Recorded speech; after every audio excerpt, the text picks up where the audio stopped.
Hi friends, welcome back to my channel. ನಾನು ನಿಮ್ಮ ಸವಿತಾ. ಇವತ್ತು ಹಳ್ಳಿ ಕಡೆ ಸಿಗುತ್ತಲ್ಲ ಕುಂಬಳ ಸೊಪ್ಪು, ಆ ಕುಂಬಳ ಸೊಪ್ಪಲ್ಲಿ ಒಂದು ಸಾಂಬಾರು ರೆಸಿಪಿ ಮಾಡ್ತಾಯಿದ್ದೀನಿ.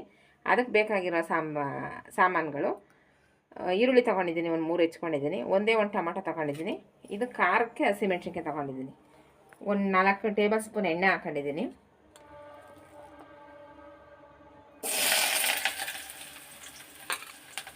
ಒಗ್ಗರಣೆಗೆ ಈರುಳ್ಳಿ ಸೇರಿಸ್ತಾಯಿದ್ದೀನಿ.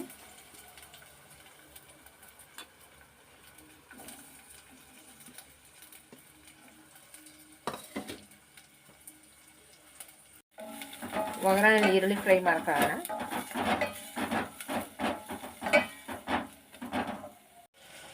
ಒಗ್ಗರಣೆಗೆ ಸ್ವಲ್ಪ ರುಚಿ ಸೇರಿಸ್ತಾ ಇದ್ದೀನಿ.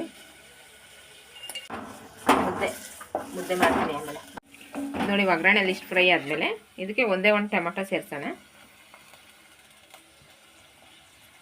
ಇದು ಚೆನ್ನಾಗಿ ಫ್ರೈ ಆಗಲಿ. ಇದು ನೋಡಿ, ಒಗ್ಗರಣೆಯಲ್ಲಿ ಇಷ್ಟು ಫ್ರೈ ಆದಮೇಲೆ ಇದು ಸೊಪ್ಪನ್ನ ಚೆನ್ನಾಗಿ ವಾಶ್ ಮಾಡಿ ತೊಳೆದಿಟ್ಕೊಂಡಿದ್ದೀನಿ, ಅದನ್ನು ಸೇರಿಸ್ತೀನಿ. ಇದು ಸೊಪ್ಪು ಚೆನ್ನಾಗಿ ಎಣ್ಣೆಲಿ ಫ್ರೈ ಆದಮೇಲೆ ಇದಕ್ಕೆ ಸಾಂಬಾರು ಪುಡಿ ಅವೆಲ್ಲ ಏನೂ ಹಾಕೋ ಅವಶ್ಯಕತೆ ಇಲ್ಲ. ಯಾಕೆ ಹಸಿಮೆಣ್ಸಿನ್ಕಾಯಿ ಹಾಕಿರ್ತೀವಲ್ಲ, ಇದಕ್ಕೆ ಅದೇ ಕಾಂಬಿನೇಷನು. ಮುದ್ದೆಗೆ ತುಂಬ ಚೆನ್ನಾಗಿರುತ್ತೆ ಈ ಸಾಂಬಾರು. ಇದು ನೋಡಿ, ಒಗ್ಗರಣೆಲಿ ಇಷ್ಟು ಫ್ರೈ ಆದಮೇಲೆ ಇದಕ್ಕೆ ಒಂದೇ ಒಂದು ಸ್ವಲ್ಪ ನೀರು ಸೇರಿಸೋಣ.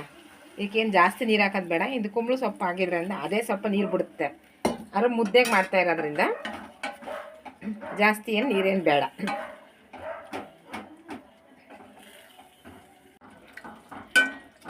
ಇದು ನೋಡಿ, ಇದಾಗಿದೆ. ನಾನಿವಾಗ ಇದನ್ನ ಮುದ್ದೆ ಜೊತೆ ಮಾಡಿದ್ದೀನಿ. ಇದು ನಿಮಗೆ ತೆಳು ಅನಿಸ್ಬೋದು ಸಾಂಬಾರು, ಆದರೆ ತುಂಬ ಟೇಸ್ಟಾಗಿರ್ತದೆ ಇದು.